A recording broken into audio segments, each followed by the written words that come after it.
optimistic about where the world will be 50 years from now. I hope I'm around to see it, but I think we can already see the shape of things in some ways. The human population, which was growing at a very rapid rate, is now growing at a slower rate because as we become successful, families have chosen to have less children. And so we can see a peak population that makes it possible to think about living within the resource constraints that we have. We can also see a decline in violence. It's amazing now because we hear about all the violent things around the world, but every century the world has had a lot less war, a lot less violent deaths, and we've come to value the work that's being done but in other countries, making great products, and really think together about humanity's common future.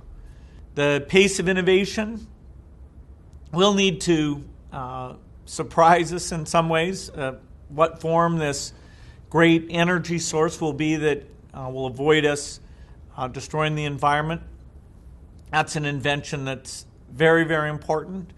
How much care will we give towards making sure that the poorest several billion are not completely left out?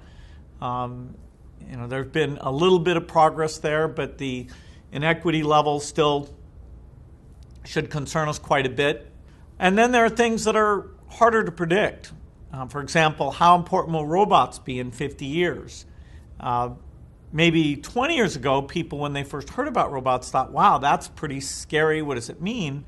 But then when it didn't really happen, they stopped thinking about it. It's almost like only a curiosity in the movies or toys. And yet, clearly in the decades ahead, the cost, the capabilities will mimic what we've seen in science fiction. And so we'll have to see, how do we take advantage of that?